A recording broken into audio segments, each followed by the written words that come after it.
Hey Kara, it's Dr. Scott. I have some feedback for you on your second essay, the visual analysis. I'll just kind of walk through from beginning to end and give you my feedback. There are four major criteria for the assignment. One was your thesis statement. The other was using details from the murals to support your thesis statement. The third was organization, and then a fourth one was your ability to integrate sources. So there's some that you do a pretty solid job of, and then there's others that need quite a bit of work. So a revision is going to be needed, and it'll be due a week from today, so that's the 24th, next Tuesday. There'll be time in class today. This is Tuesday, the 17th, and there'll be time also a little bit on Thursday for you to kind of work on this and ask me questions and kind of go into the weekend with a revision plan. So to start off with, it was a minor criteria using a semicolon, but a semicolon is used when you have two sentences on both sides. We have all the murals have a fascinating message that could work as a sentence. The two murals that stood out to me, I think, as the most impactful were the 1937, and then okay, cool. That's a pretty solid. That's a sentence. The semicolon, you use that with like what we call sentence connectors, like however, therefore, things like that, but is used with just a comma. And the way that it should go is kind of like this. And hold on while I bring this other document in. So it's like, this is one sentence, and you do, but this is another sentence. Okay. Then that's correct, but you wouldn't use something like this because you're using more or less two sentence connectors. So you have a comma and one of these conjunctions, and so you wouldn't need, and so that they're cool. You don't need to add them. If you wanted to use, that's the way it would look for a semicolon. So that this one's not correct just yet, but that's okay. It's a small thing. The bigger thing is that I was a little confused, like what sentence was actually the thesis statement, and now that I just reread this as I was going on about that stupid semicolon, I realized that this is maybe more your thesis statement, and that makes a lot of sense. The thing that's not happening, though, in the paragraphs is that I don't see a paragraph that's about facial expression, I don't see a paragraph that's about color, I don't see one that's specifically about unity. It's like you've kind of got things organized by the murals and not by your thoughts about the murals, and that's really where the essay needs to go. So there should be a paragraph about facial expressions, another one about color, another one about unity. And so I have a comment over here, and you'll be able to see this when you take a look at my feedback. It just says that you're missing a roadmap at this point. I don't think that's correct. I think if this is your thesis statement, I think this is your roadmap. Thing is that the essay is not kind of following that roadmap at this point. A caption is needed for your images, and this image isn't all that helpful in getting me to see what you're trying to call attention to. It's just kind of there. So you might blow it up, consider blowing it up, and maybe focusing on one specific part of it. You definitely need a caption, though, for it. Okay. I'm also not seeing any sources used in the paper, and that was something that I was also looking for, is your ability to integrate sources. So we had the three sources, and I'll put them up on Blackboard in the content folder, but we had the documentary, we had Andrew Feit's essay about the Floodwall murals, and then we also had Conrad's piece about the how murals teach people. So you need to use two of those sources.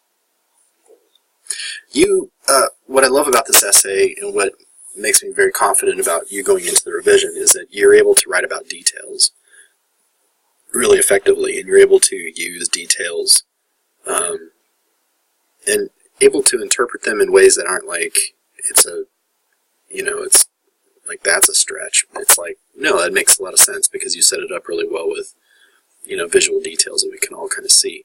The thing that's not happening right now is that those details, like this paragraph, it read like a summary of the mural, and you've got things in there about color here and there, and you've got things about facial expressions and stuff like that, but it still read more of like, this is a summary of the 1937 flood mural, when I think what would be much more effective is to say, all right, I want to write about how facial expressions are used in these two murals to get this idea across right here. That would be much more effective than just kind of having, here's a mega paragraph about the 1937 flood, here's kind of a large paragraph about the 1947 or 1940 Chillicothe Street mural.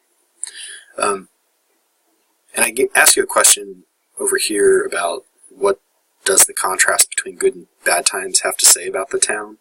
I think your thesis statement kind of gets to it, and I think maybe the thing to kind of take away from that comment is there should be more reminders like of how the thesis statement is being supported. Like, so if you have a paragraph that's about facial expressions, there should be reminders in that paragraph that, like, I'm not just like writing about facial expressions to write about them. I'm writing about them because there's something that they're doing. They're doing this thing where they're trying to show, you know, this positive change in Portsmouth, or they're trying to show pride in how resilient the town is, or its ability to kind of bounce back. Whatever message you're coming,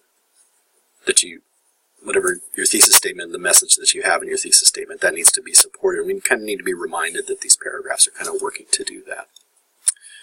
Okay, so I have a few comments about how you're organizing ideas, and so right now it's like mural 1, mural 2, and then there's a couple paragraphs that are about both of them generally. I think it needs to be much more focused on the contrasting colors, the contrasting facial expressions, what have you. And then beyond that, there needs to be like a reason why we're going from one paragraph to another. So like if you start off with colors and then go to facial expressions, there needs to be a reason, like why, like you felt it was important to start there with facial expressions, or, you know, whatever. There needs, like, if it's most effective to least effective, or the most obvious to least obvious, or the most persuasive to least persuasive, like whatever. There needs to be some kind of like organization scheme to the paragraphs that you have. Okay.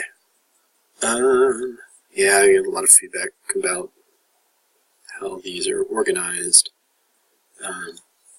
Again, the thing that's you're gonna do really well once you get that organization figured out is your ability to write about details, which is something a lot of folks have kind of struggled with. And I think you seem to have you're pretty astute in writing about colors, so I think that that's going to be a really strong point of your analysis. I said something about sources. I said something about organization. I think that you need to integrate those sources, and you need to use a works cited page to kind of show us where those sources came from. So we'll talk grade here in a second. Give me 1 second. I'll get over to the other screen. All right, so let me walk this over here.